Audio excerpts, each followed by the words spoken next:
every album contains small issues. So how did you came to this? So, for a while, I thought maybe I'd be a journalist, or cause I studied philosophy at university, so I thought maybe I'd be a philosophy professor. So I've always written quite a lot, and I was also raised by idealistic hippies, and they gave me the idea that one of the good uses of a life is to try and draw attention to important issues, and that's what I try and do with some of the essays that I write.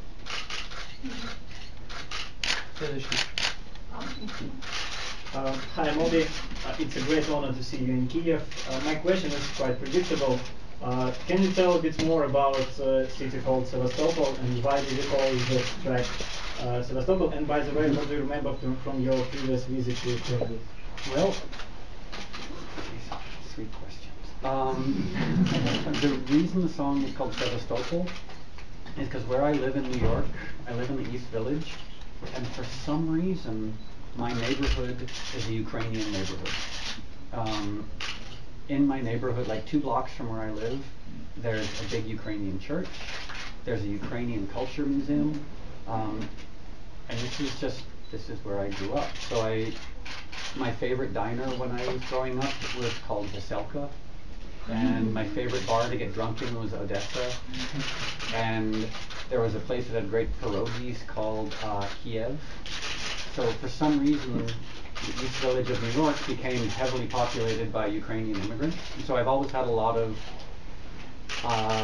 Ukrainian friends. And I was at a friend of mine's apartment, actually in Sheepshead Bay, which is in Brooklyn, where also a lot of Ukrainian immigrants settle. And she's from Sevastopol, and so she had a picture of Sevastopol, and I just thought, I really loved the way the name sounded. And when I write instrumental songs, I need to give them names. And so for example, if I write a song that has lyrics, oftentimes the title comes from the lyrics. You know, like the song Why Does My Heart Feel So Bad? The title comes from the fact that the lyrics say Why Does My Heart Feel So Bad? But the song Sevastopol, it's an instrumental, and I named it Sevastopol sort of in honor of my friend who's from Sevastopol. And what do you remember from your... Oh, and what I remember from Kyiv, because I was here about 5 years ago, and I was only here very briefly.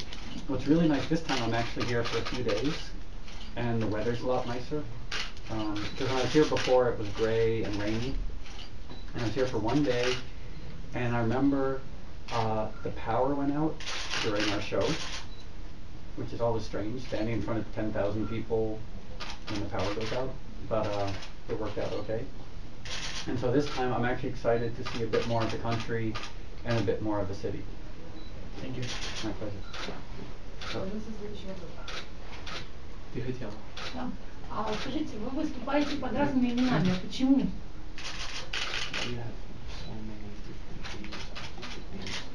Well, I've been making music now for 35 years, and in the course of my life I've done a lot of different types of music. You know, I grew up playing classical music, I played in punk rock bands, at one point I was even a hip-hop DJ, and the first record company I was signed to, I was the only artist, but they gave me different names to make it seem like they had many artists on the label.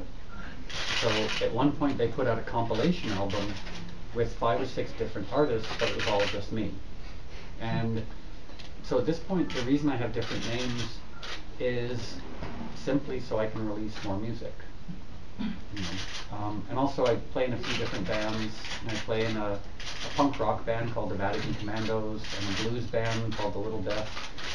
So I guess it's just, it's a way for me to make more music. Но все-таки электронная музыка является одной из ведущих для вас, правильно? I guess so. I mean, what I love about electronic music is it's very expressive, and I can do everything myself. Because when I'm making music, I'm not focused on what type of music it is. What I'm focused on is how the music affects me emotionally. So whether it's electronic music or punk rock or jazz or classical music, I'm really just concerned with the emotional impact of the music. Скажите, пожалуйста, какая цель вашего творчества, какие месседжи вы несете людям, да? То есть какой основной мотив, который вы несете людям?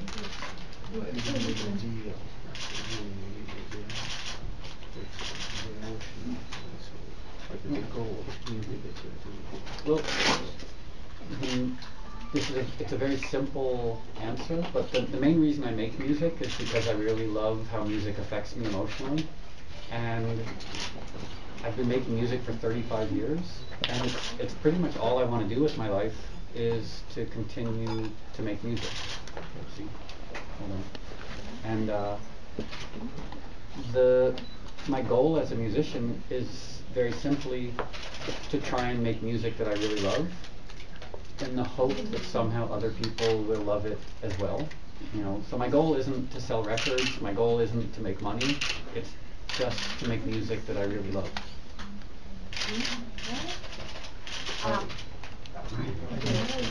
Moby,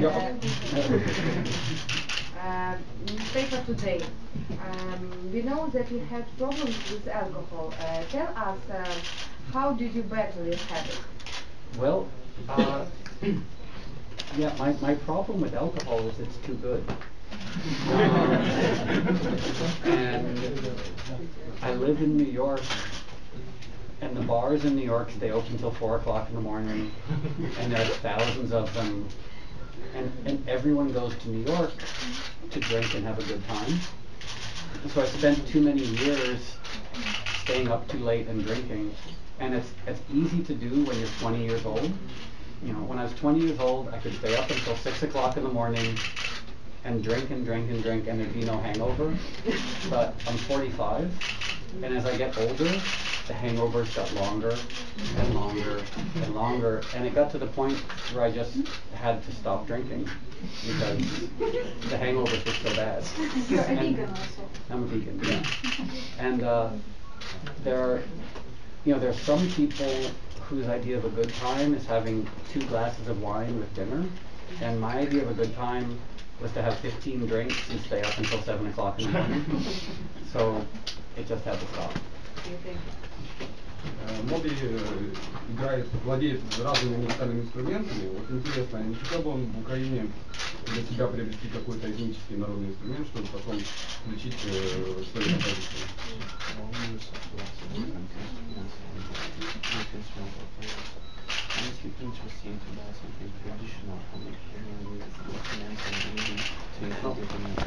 You know what's funny? On 8th Street, actually it's on 7th Street in the East Village, there are a few different Ukrainian stores. I mean, it's so strange that I grew up surrounded with Ukrainian culture in the United States, because there aren't too many places in America that have a lot of Ukrainian culture, except for right where I grew up.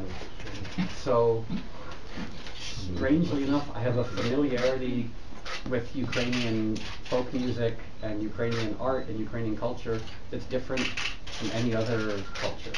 So on 7th Street between 2nd Avenue and 3rd Avenue, there are some Ukrainian clothing stores, and there's a Ukrainian folk art store that has quite a lot of traditional Ukrainian instruments. So if I want Ukrainian traditional instruments, I could either buy them here and carry them around with me for the next 3 months, or when I get home, walk a block and buy them in that store. So it's probably a lot easier to just buy them in New York when I get back. Because when you carry stuff around with you on tour, it gets broken. Can you say that you like working alone? Because when you said when you have a team of 5 people and every of these people has a girlfriend, so you have to meet just 2 times a week, mostly. And while you are working alone, so you do to work 8-9 hours, and you don't hear critics. Yeah, well, I mean, I'm an only child. I don't have any brothers and sisters, and I live alone. And I really like working alone because it means I can work more. And as you said, I don't have to wait for other people to show up. You know, when you play in a band, you're always waiting for something. You know, you're waiting for the drummer to show up, you're waiting for the bass player to show up. And if you do everything yourself, you just never have to wait. And so if it's 3 in the morning and I'm home and I want to work on music, I just go into my studio to work on music. And also, creatively, I can be a lot more experimental just working by myself than trying to work with other people. And how did you come to be a vegan? Well, I came to be a religious, vegan. probably spiritual Well, feelings. for me, I mean, I've been a vegan now for 25 years, and I don't judge how other people eat. You know, most of my friends eat meat and eat dairy, and that's their choice. I certainly don't judge it, but very simply, I really like animals, and I don't want to be involved in any process that causes suffering to an animal, because death is unavoidable, but suffering is avoidable. And so I feel like if I can prevent suffering, that's probably a good thing. But at the same time, as I said, I don't judge anybody else's choices. So it's only my choice. Вы являетесь активным участником благотворительных различных акций и вообще благотворительности. Что для вас благотворительность и какие в первую очередь вы поддерживаете организации? Спасибо.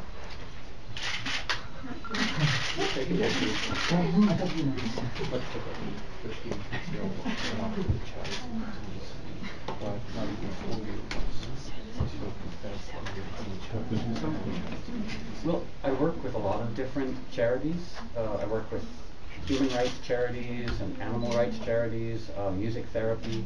I also work quite a lot in politics in the States, because in the States our political system it's very strange. And the reason I do this, one, because I enjoy working with charities, but also my family raised me with the idea that a good life is a life spent trying to help people. And I don't know if I'm making the world a better place, but if I sit home and do nothing, there's a good chance I won't make the world a better place. But if I go out into the world and try and work on issues that are important to me, there's a chance that I will, maybe in some very small way, make the world a better place. And why strange? Why political system or workplace strange? Well, the United States political system is strange because, well, many Americans are really ignorant people. And America is an incredibly provincial and incredibly ignorant place. And I know I get in trouble for saying that, but the vast majority of Americans still believe that the Earth was created in 7 days. There are some Americans who believe the Earth is flat. There are Americans who believe that Saddam Hussein was behind September 11th. There's a lot of ignorance. And so we have some very ignorant politicians, people like Sarah Palin, who is, without question, the dumbest person to ever enter the world of politics. I mean, she's not fit to run a 7-Eleven, let alone be a governor. So there's just a lot of ignorance. You had a restaurant and a cafe, so how are affairs? Well, I had this period where I owned a restaurant, and it was basically a small cafe, and the restaurant's still there. Was that? In America? In New York, yeah. And the restaurant's still there, but I'm not involved because I don't like being a businessman. I like making music, and that's about it. So I figure it's better to let the smart people run businesses, and I'll just stick with making music. But they exist. They still exist, yeah. I've watched video from. Okay. Moby, can you tell us about your new album, Destroyed? And in one of your interview, I've read that you said it's the best for lost cities at 3 o'clock of night, something like this. Can you explain why? Well, the new album, Destroyed, the music on it was primarily written in hotel rooms late at night, because unfortunately I have insomnia. So a lot of the music was written with me sitting at a desk, looking out the window at an empty city where it looks like everyone's asleep. So the music on the record has a sense of atmosphere and at times quietness that comes from being in a hotel room in a city at 3 o'clock in the morning. And I describe the record, it's like a soundtrack for empty cities in the middle of the night. And to me, that's when the music on Destroyed makes the most sense, is when someone listens to it at 3 o'clock in the morning in an empty city. Несколько вопросов последних. I've watched a webcast from EMP Pop Conference where you said that for 99% of musicians, signing to labels is a terrible thing to do. So what's your advice for young musicians? How could they survive without labels? Well, my advice to young musicians, learn how to do as many things as possible. You know, because a young musician who can write songs, play instruments, DJ, do remixes, write film music, produce other people, it just increases the chances that you can actually have a career as a musician. And also, what's great about the music business today is musicians can communicate directly with an audience. You know, in the old days, you had the musician, the label, and the audience, and the musician had to go through the label to reach the audience, and now the musician can reach the audience directly. So I think that's really healthy, and record labels are still important, but especially the bigger major labels, they're more geared towards pop acts. So my advice to anyone who's not a 20-year-old pop singer is start your own record company and do it yourself. Пожалуйста, последний вопрос. Concerning your hairstyle, is it forever or we have a chance to see you with hair? When I was, 20 years ago, when I played in punk rock bands, at one point I dyed leopard spots in my hair. At one point I had blue hair. At one point I had spiky hair.